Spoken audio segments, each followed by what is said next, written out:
I'm going to start right now. And so again, for the few people, more than a few people who said they could make it, again, I want to thank Norma for graciously accepting to do that. Now, I got turned on to Norma from WBEX. I don't know if any of you go to any of the WBEX conference meetings, but she was fantastic. So I asked her, to please, come and, show our group some of her great stuff. So she again said she would do that, and here she is. So without further ado, Norma, why don't you just dive in? Well, thank you, Bill. I appreciate the opportunity to talk with you guys and share with you my authenticity program and process. When he said AMA, American Management Association, I wasn't expecting so many entrepreneurs and coaches, because we're right in the same category. That's what I am, a coach, and I train coaches, and I'll talk a little bit about that as I go.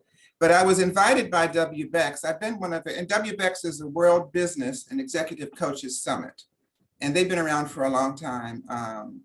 They are seeking to enhance the viability of coaching and put more ethical things into coaching. So what they do is they offer summits, and they bring speakers in who are very established in the coaching industry to share their information. And I've been one of the hosts for about the last 5 years.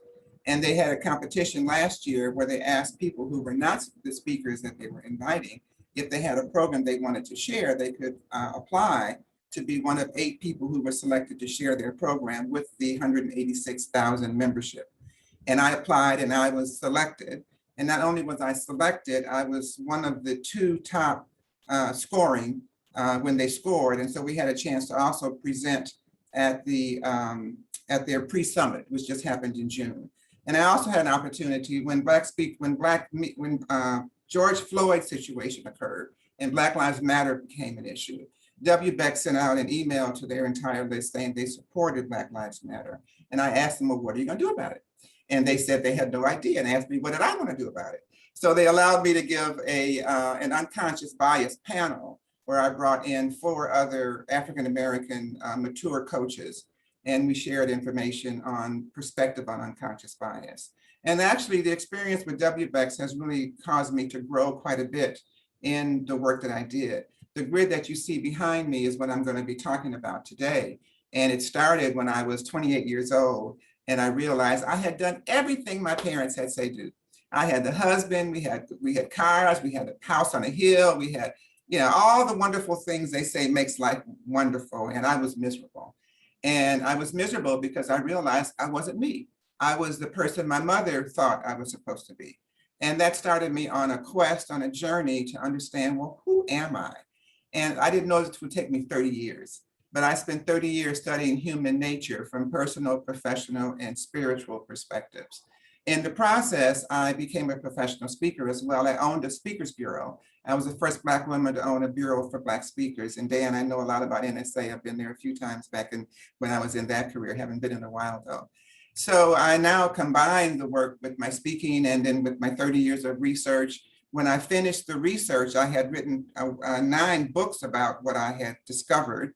And my bureau was pretty popular at the time. So I got people from the bureau to host me in their city across the United States. And I went and tested what it is I had created. And then I spent 12 years figuring out, well, what is it? What does it do? And then how do I get it out there in the world? So that's where I am right now. I know what it is. I've seen what it does. And I am putting it in the world in multiple places, which I'll tell you about as we go through. But I call it my authenticity grid. And when I was 28, what I realized is that I had 3 voices. I had an inner voice that no one could hear but me. I had an outer voice, which is how people perceived me, and an expressive voice, which is how I expressed myself. And then I realized that there are 3 processes that I was using. I'm either thinking, and thinking means evaluating, strategizing, researching, figuring stuff out, or I'm communicating, which is talking with people, talking to myself, writing, reading, something of that nature, or I'm doing, going into some kind of activity that's going to allow me to move forward or to create some action. And as I studied them further, what I first did is I realized that I had 9 energies in me. And that's when the grid was born. And I attached each energy to the name of an animal so I could have some connection with it. And over the 30 years of research and understanding who I am, feeling who I am, I have the gift of being able to do that, is how the grid came to be.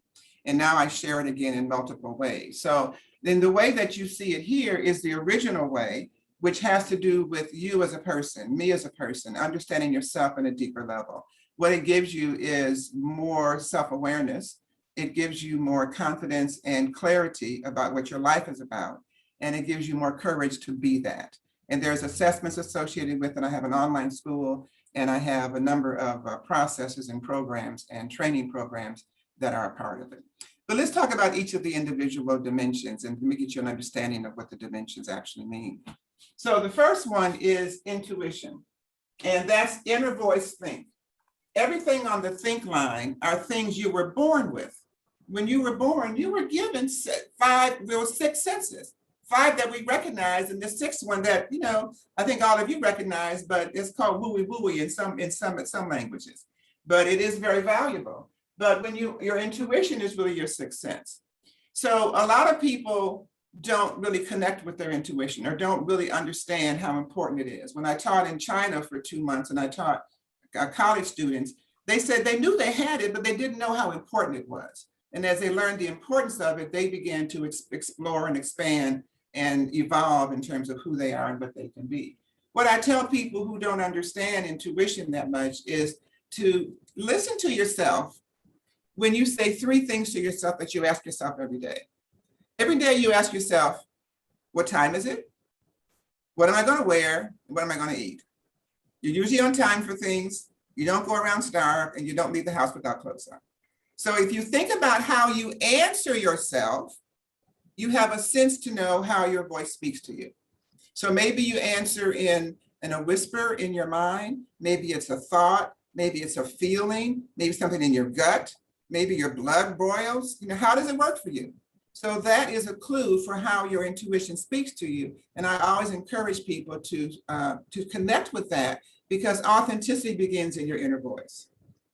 The next part of inner voice is integrity, which is your value system, which means what's really important to you and how steadfast are you to those values.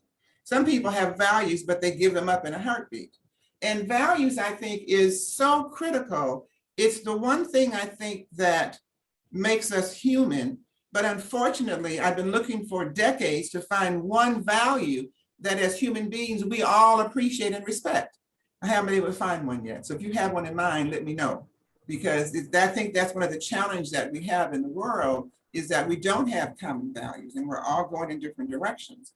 But when you know your values, number one, you make decisions a lot easier because you know what your parameters are.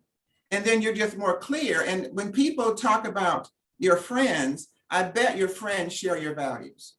And I bet the people who you have fallen out with in the past is because you didn't share the same values. That's how important values are. And you communicate who you are to other people by the values that you express. On the do side, we have inspiration. And when I was writing this is when I had my bureau, and everybody wanted to be a motivational speaker. Motivational speaker, that was the big word.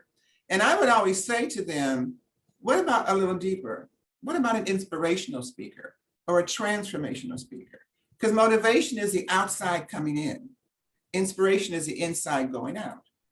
And really no action takes place in our lives unless we're inspired. Someone can motivate us a little bit, but when motivational speakers speak, oftentimes at the end, people say, so what am I supposed to do next? Yeah, I feel good. What am I supposed to do?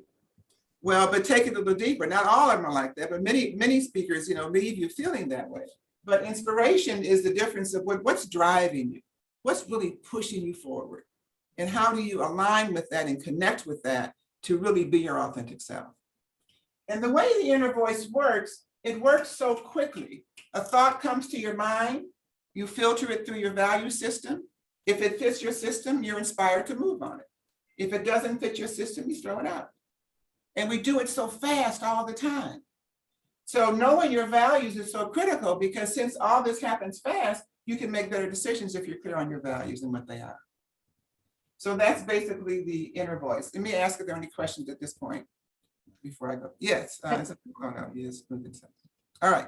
Then I'm gonna go to the. Norma, Yes, what is under inspiration? I can't see. What is Oh, the it's drive, DRIVE.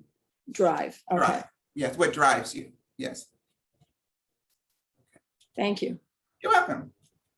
In the middle is outer voice, and the outer voice is how other people perceive you. You know, when you walk in a room, people make an immediate impression about who you are. You know, Dan, when you go on stage, people immediately have an idea of what you're going to talk about and who you are. They have had some premiere, but they don't know what's going on up here. They don't know really who you are. When I was in the speaking industry, when I was first starting, some of the more senior people told me, well, Norma, you really don't make any money in speaking unless you talk about health or relationships or money. And I didn't realize that I had already created this, and I saw the alignment, and that's outer voice. That's what in society, what we've been told is important. And that's how often we judge each other and even judge ourselves. So the think part of that is that wellness, which is based on your DNA. You were born with a specific set of DNA. How do you take care of it? And do you use both holistic and allopathic perspectives? So balance means when you have both. You know, health, this is an area that I spent a lot of energy in my life. I had an ear infection when I was 8 that could only be resolved by a terrible acid-like solution inside of my ear. And I took antibiotics for 40 years. I've had a total of 13 surgeries. And even now we're trying to figure out why I keep getting kidney stones. I've had 3 of those surgeries. So it's a lot of energy that I spend on there. Now, when I have 3 female family members that have died of digestive cancer. So when I learned that they were sick, I changed my diet to low cancer foods. And then I found out that those were the foods, the green leafy vegetables, the almonds, and the soy that I was eating was partly contributing to the kidney stones. So we have to always, to be authentic, constantly adjust our lives, which means also adjusting our diet and listening to our bodies, So that wellness is balance is what's really important. And when I was having a number of problems, I only got relief from a holistic doctor rather than the allopathic doctor. So it's really being aware, being authentic with your body and recognizing there's more than one perspective. In the middle of the grid is network, because people play a role in everything that we do. There will be no life without people. And network has to do with relationships. And we refer to that as your quality and quantity relationships. Quality, people who know you well, they know you so well, they know how you smell and they still like you. And the quantity, because you need a network of people that you can call on. You know, you're out of town, you know, you're at a conference somewhere, you want to reach out to somebody, your shoe heel breaks and you need a repair. So you look to your quantity network and find someone that can help you. And as we get into relationships, we start out as quantity and some of them turn into quality over time.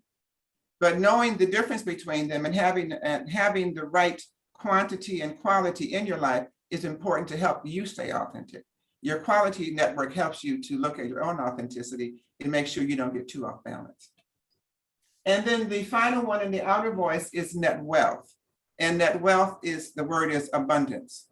And when we talk about net wealth, society will convince us that net wealth is what we leave to our heirs or the money that we've accumulated over time.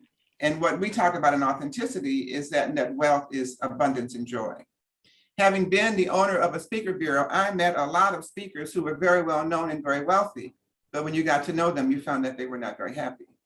So where's the joy and the abundance if you're just chasing money and you're not enjoying life and stepping into the abundance that so many other things bring? When I go around the country and share these presentations and I ask people, you know, what brings them joy and abundance? And they very seldom mention money. They mention family and church and relationships and neighborhood and their work or things of that nature. So helping people to understand that authenticity has of joy, true joy, is being your authentic self and stepping into what really brings you joy and abundance. And then any questions on this? I call these domains, and the individual ones are dimensions. And one of my trainees just named these dynamics. So the 3 Ds, the domains, the dimensions, and the dynamics. So the domain of expressive voice also has 3 parts to it. Legacy, because you're born with a network of gifts and talents. The question is, how do you use them? For the legacy on our society means what you leave to your heirs. But from an authenticity perspective is what was given to you at the time of your birth.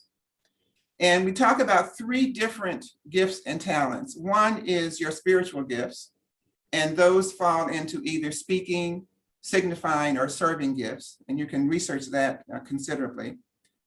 And the second is physical gifts. We don't always look at our body as a gift, but physically our body is a gift. You look at someone like Shaquille O'Neal and the gift of his size. He couldn't say, I want to be a ballerina, because he didn't have that kind of body. He had a body for a basketball player.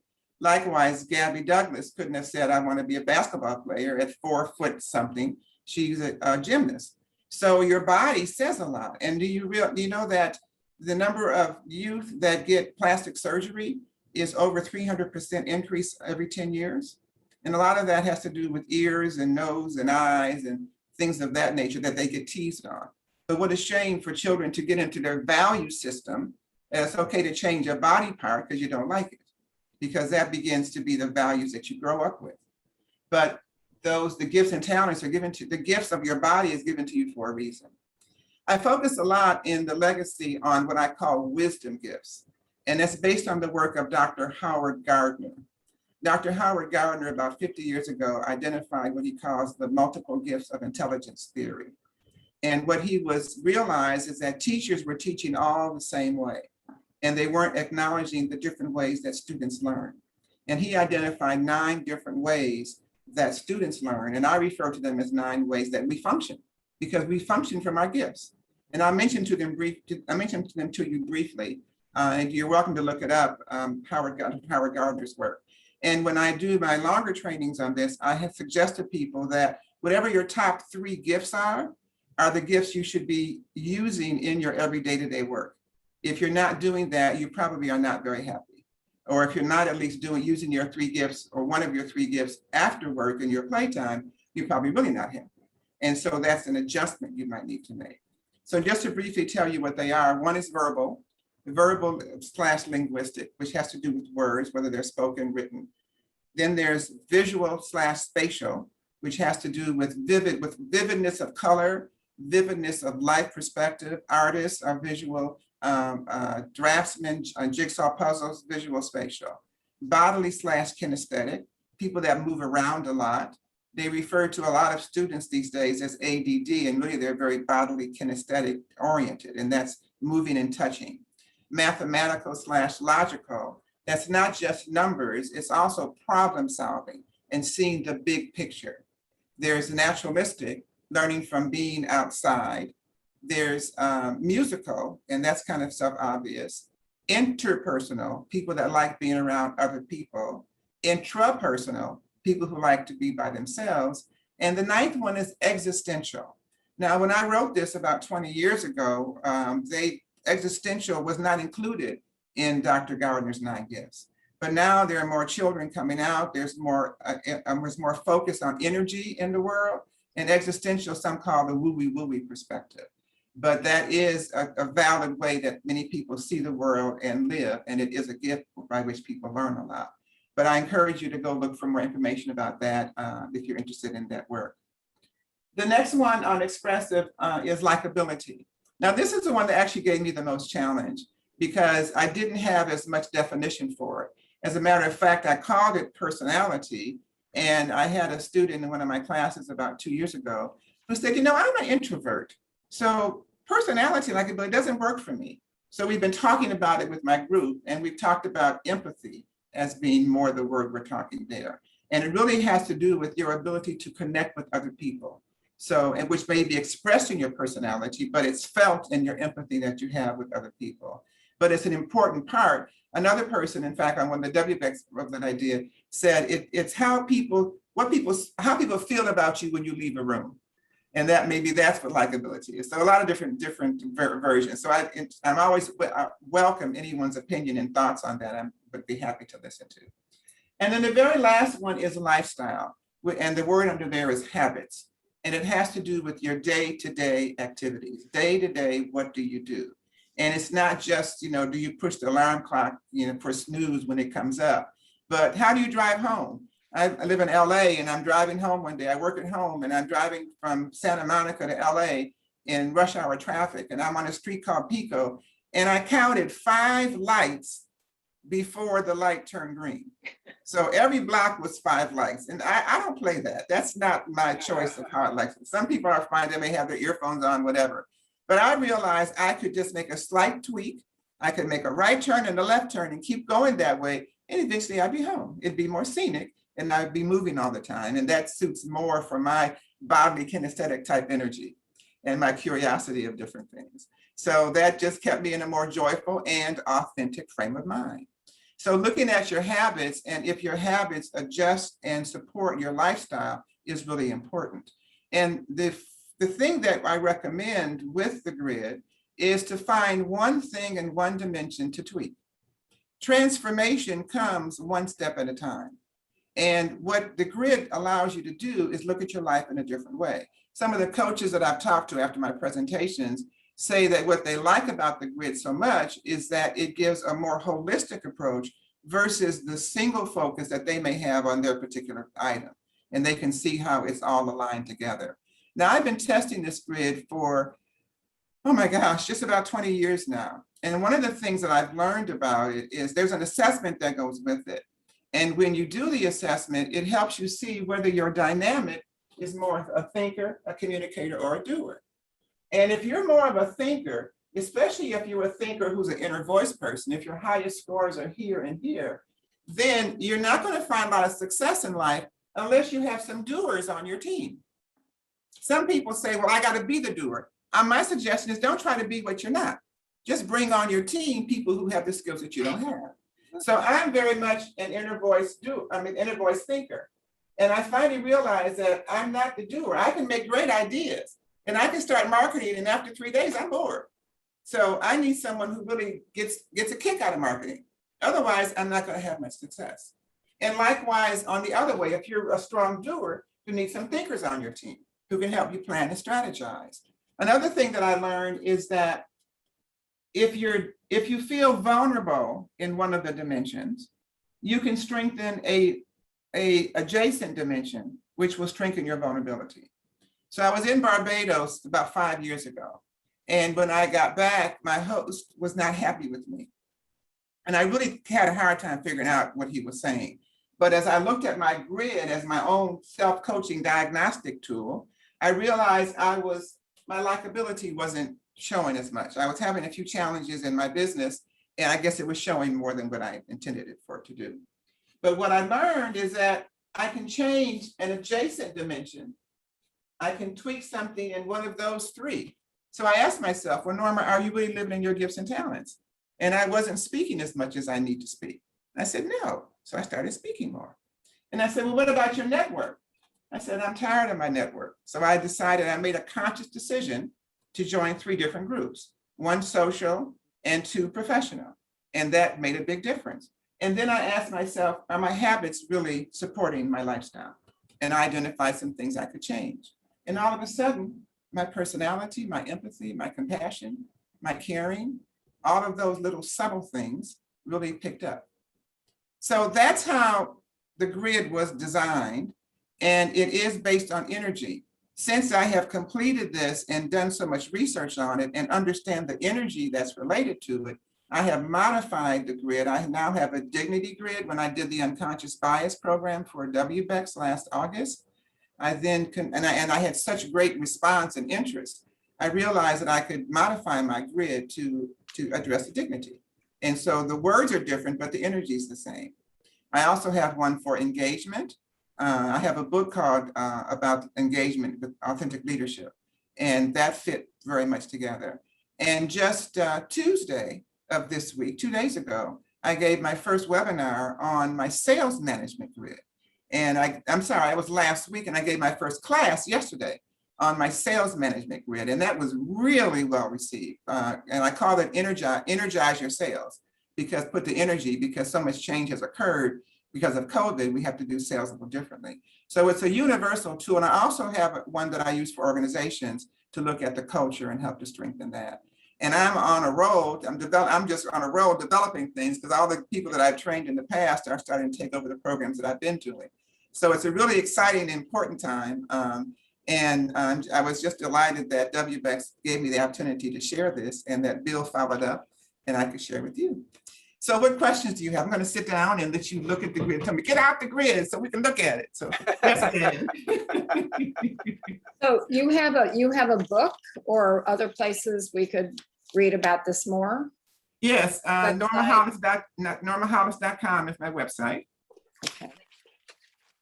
And you'll see 2 of the assessments right there on the homepage.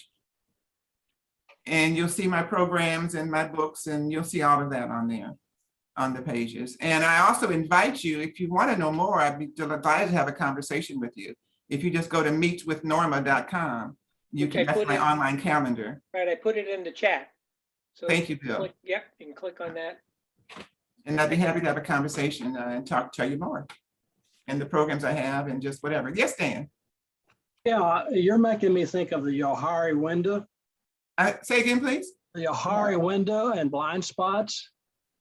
And it seems very possibly complete matrix, but I'm wondering how you deal with blind spots, things that you don't know about yourself.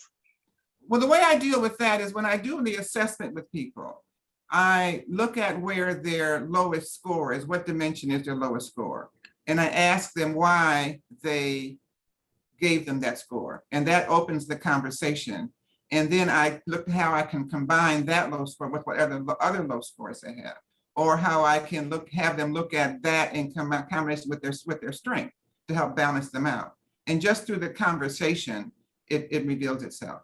If I get puzzled on that, then what I might also do is give them I have a gifts and talents inventory for the 9 wisdom gifts I talked about, and I may have them do that. I want to know, are they living in their highest gifts? Because that can cause blind spots too. And then I do a lot of, my degree is in child and family life sciences. So I know a lot about how your childhood creates your adulthood.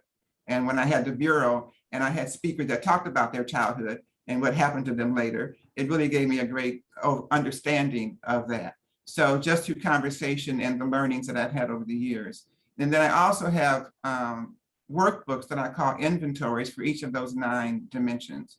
And so I may give them some exercise. My workbooks and my inventories rather are designed to have you reflect and assess. People are so busy now doing, that they don't take a lot of time to reflect and assess. So I have a guided program to help them assess, reflect and assess, so that, and through that, in our conversation, the blind spots come up. Thank you. You're welcome. I also love how through your Barbados experience, you did the self-assessment. Yeah. And okay, so here's the problem I have here. What could that be all about?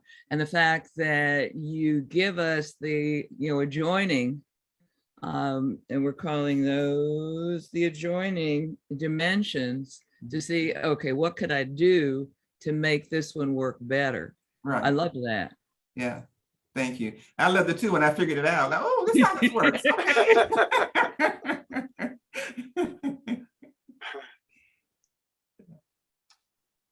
Norma, That you feedback. have- I'm sorry. Norma, do you have people working for you? How big is your organization? You got all these irons in the fire. It must be overwhelming to keep track of all this. It has been interesting, but along the process, I have been training people. I have one lady been with me for 10 years. She came to me in Texas 10 years ago, very small, and I want to be a speaker. And so then she's been following me. And so now she leads I have a Tuesday program that is a weekly program. She's leading that. I have 2 people I've met from WBEX who have come into my program. One's going to help me with my dignity program, and one's leading my 11-week training program. Another one's been with me about 3 years. So I have people that have been with me a while. And then my admin person's been with me for 20 years. And then I'm getting ready to hire a VA. So I'm right at that point that it's like, boo. So I'm right at that point where I'm bringing people in. It's a good question. And I even have a marketing team that's coming in, a girl that took my class in January that I've known for 15 years. And her team is they're a diversity team. So we just did our first proposal to put the diversity program. I'm going to be certifying their team to deliver it. So I'm at the point now that we are, branching out, also looking for, several funding different opportunities and just different ways to monetize it as well as finance it as well as lead it. So, and I have a call today with the VA company. So your question is like, how'd you know that? You're right on time. Speaking of funding, when you put out your IPO, would you let us know? We can be early adapters, right? Yeah. All right, yeah. I'll reach out to Bill. I sure will. I'll let him put it out there. Thank you. Okay. That sounds like a real vote of confidence. I've read that. Thank you very much.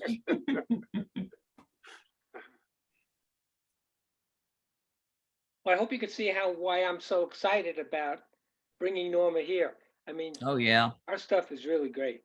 Yeah. And again, it's funny because with the likability piece that you talked about, Norma, before, one of our members wrote a book on likability. Oh, So I'm nice. sure Michelle, and again, she's one of the people who asked me, please record this. I want to see it. So I'm glad you were able to do that. So I'm sure she'll either reach out to you or in some way, contact you about it. Oh, yeah, I've had a lot of people reach out and give me perspectives, and it's been very, very interesting and very heartwarming to see that. Yeah. When you do presentations or work with people in organizations, Mhm. well, because I do leadership, I'm just curious, what's one of the issues that resonates or that people, do you feel take away and can use in that leadership capacity? Well, I think the whole thing of communication and connection is what they get, because just when I do the assessment with a senior management group, for example, they get a greater connection with themselves. And through that, they get an understanding of how important it is to get a better connection with their teams. So it kind of transpires, it answers the questions that are not even asked, that they didn't even know that they were needed to ask. So I don't know if that answers your question or not, but just through. And that would be what, the legacy? The whole thing, when they put it all together, when they get their scores, I give them the assessment and they get their scores and I help them interpret it and look at some things. And it just helps them scratch their heads and say, oh, I never looked at it that way. That's what I get from most people that look at my things. Like the coaches tell me, well, I've heard all this stuff, but not in that language or not to put together that way. So it just gives them another perspective. Okay, thank you. Yeah, you're welcome. I didn't live my life like most people with my ear problems. I couldn't do full-time. I stepped out very early. So I just had a different view of the world. And so it comes across in my grid. And so it helps people to question their view and to evolve it, to allow it to evolve. I guess I'll go ahead and ask another question. Like, are there permissions or copyright issues if we ever wanted to use like your assessment, or is that explained on your website, how to go about that? Or yeah, the assessment everything is copywritten, yes. So as I tell people at WBEX, you can use the concepts and just give me credit, because you're going to learn. I can't take knowledge away from you. I've already given you knowledge. I can't take it away from you. So the knowledge I've given you, sure, use. But if you want to use the grid, then we need to talk, because I certify people and there's a storytelling process. If you notice, as I was telling you, I was also telling you stories about my life. And because it helps it to deepen the understanding. So I want to train, and it's not just here's question 1, here's question 2, here's question, although online it can look like that, but it's far more impactful when the stories go along with it. So I want to teach you, I want to know your story. When I work with you, I dig in to know what's your authenticity story. What's been your challenge? What's been your highs and lows, and what's the thread? I believe everybody's life has a thread or a theme in it. And so what I seek to have you do is give the assessment through the eyes of your story, so people can see that they have a story too. We get so compartmentalized with doing what we're doing today. and not realizing, I mean, I did start this when I was 28 and it's just kept evolving. And now it's evolving even more. You know, I'm even realizing I'm just getting a new grid every other week, you know? So it's evolving. So everybody's life is like that. I just see it differently.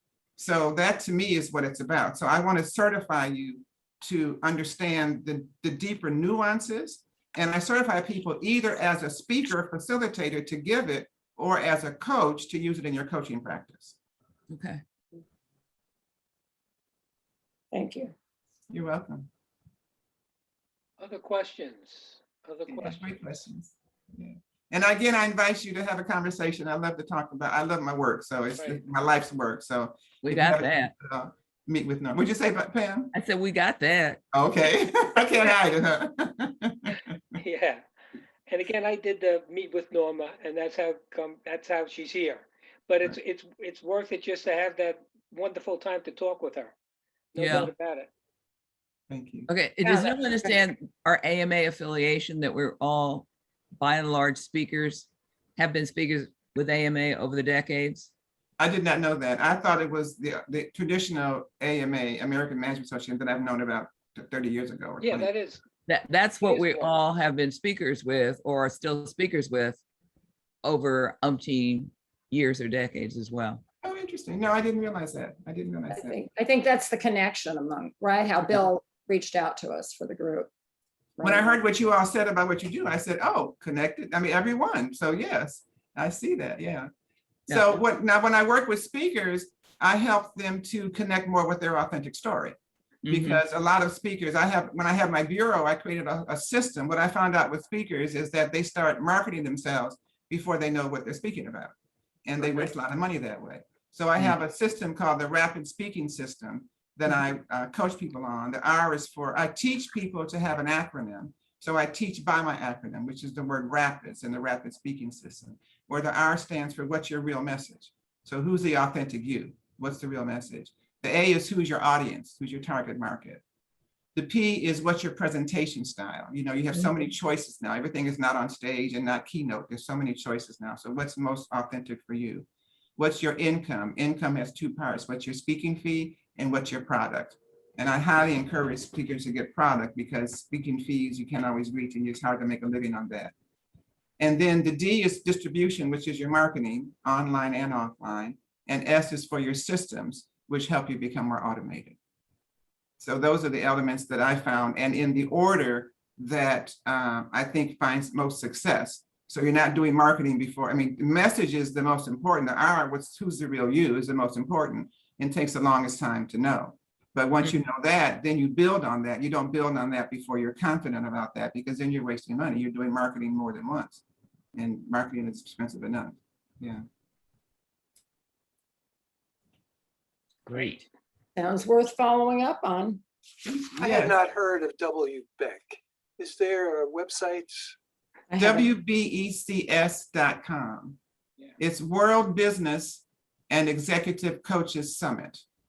It's 186,000 coaches internationally.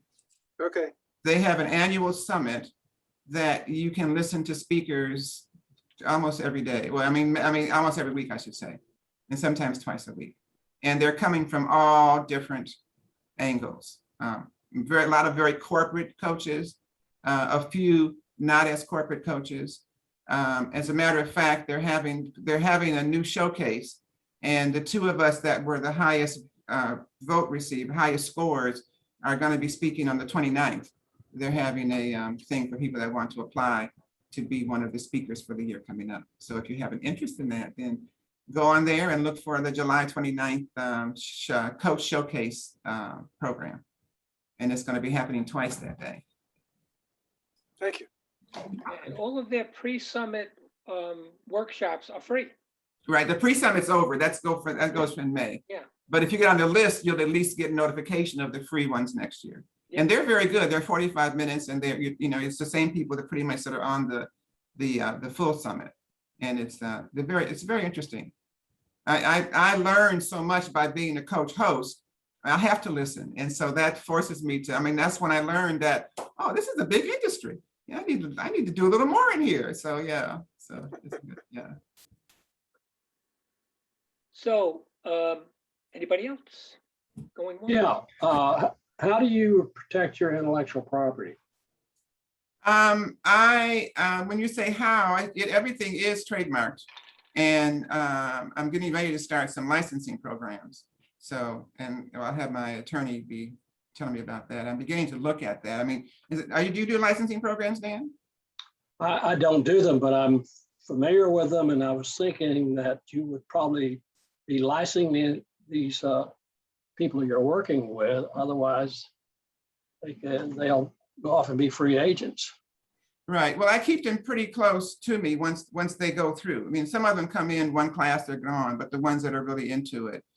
And but yes, that is one thing. If my property is stolen, I can prove over and above how long I've had it. So that's number one. But that's after the fact. But I probably do need to look at some more, now that I'm getting more exposure with it, some more ideas about to protect it. So it's a good question. Thanks for asking.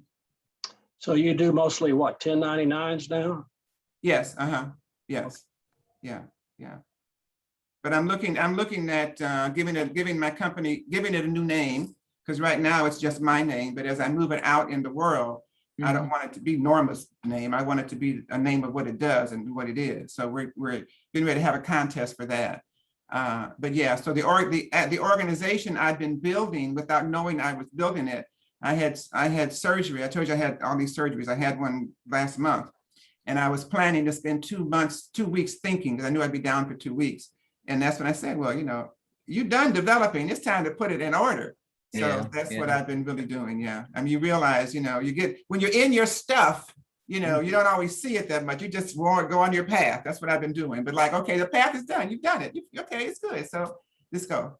So that's kind of definitely where I'm at right now. Norma, where did you say you were based? I'm out of Los Angeles area. Oh, that's right. Okay. Yeah. Excellent. Very interesting. And you seem very authentic. And I was impressed that your email or your site is normahollis.com. I thought that was good. Yeah. I can remember that. For now, that's it.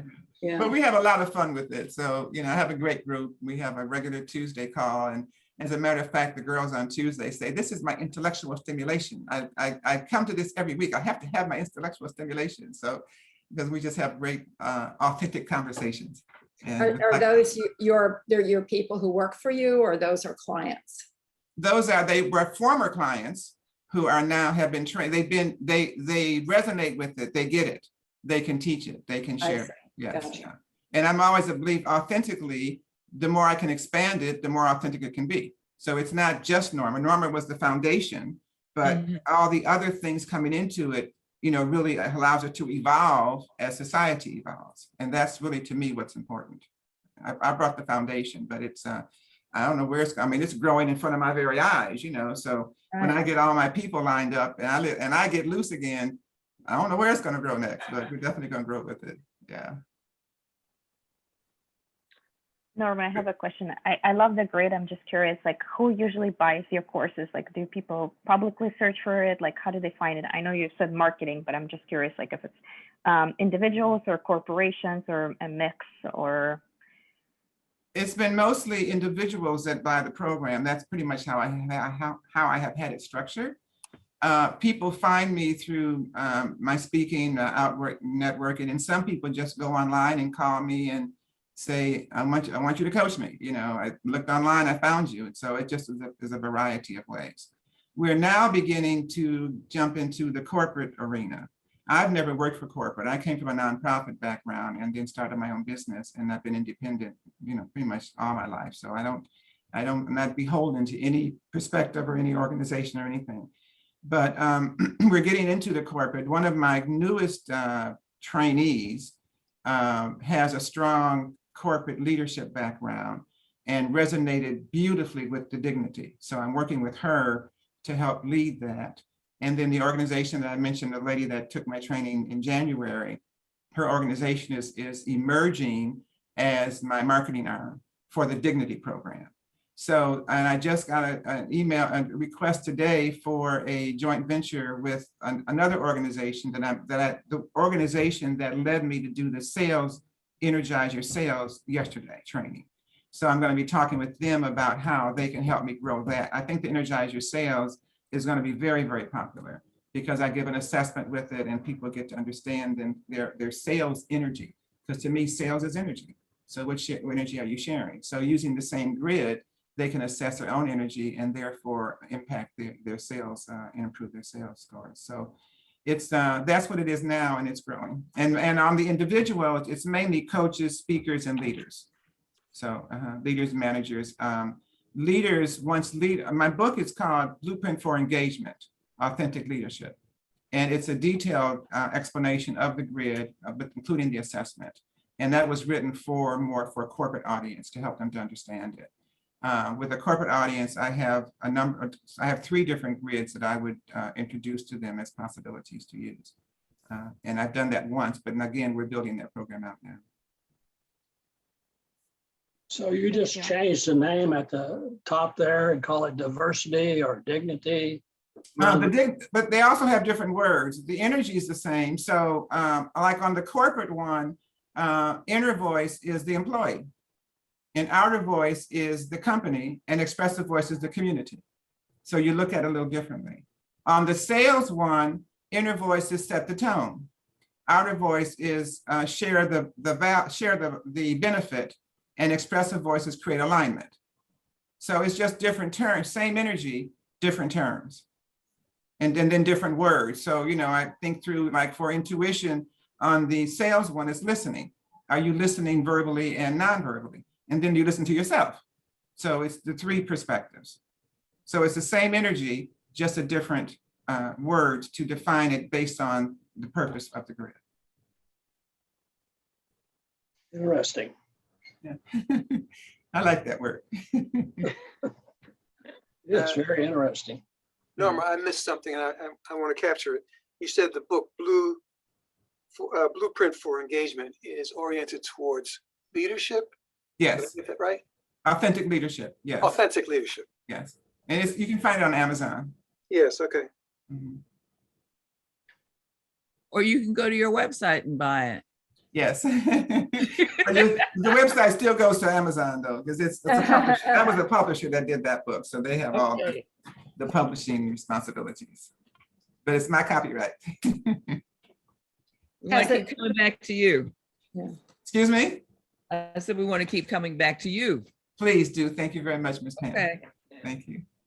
Well, I think you're certainly, your timing is perfect because Good. authenticity is everywhere. It's It everywhere. seems that I see a lot of people, interested in it. And so again, I think this is a great model, no doubt about it. So, Yeah, thank you, Bill, for Yeah. bringing Norma to us. yeah, Thank you. well, again, I'm Thank you. just sorry, again, we didn't have more of the crowd, but summer is the summer. Yeah, and and people are again- busy and they're working and Yeah. they're, you know, And so at least we'll have the recording that people can look at. So that's great. Right. And Kate, just again, to remind you, Kate is from ATD. I've been doing some exploration with ATD, and they've been interested in this group and, and having maybe this kind of a group at ATD. So who knows? Yeah, I'd love to talk to you, Kate, if you're interested. That'd be wonderful. Oh, absolutely. I will connect with you offline. Thank you. That would be Thank you. great. Well, I've certainly enjoyed your conversation with all of you. I said Ruth didn't say a word. You look so interested, but you didn't say a word. So I'm curious to what's going on in your mind. Me? Yes, Yeah, I'm absorbing it. right. That's what artists do. And I get I'm, it. yeah, and I'm thinking of the leaders that I've mentored and coached and how what sets the excellent ones apart is their authenticity. Mm. Yeah, and I like the way you've broken it down. Thank you. Yeah, Thank you for sharing. Thanks. yes. Yeah, but you've been a great group, Bill. Thank you so much for having me. I've enjoyed the conversation. It's Okay, been Norma, delightful. thank you again. And just a reminder in the chat, meetwithnorma.com, do it. You will not, you will be pleased with the conversation and you're going to learn a lot. thank you. So, Well, Norma, thank you all. Thanks again. Yeah. And I'll end the recording at this point.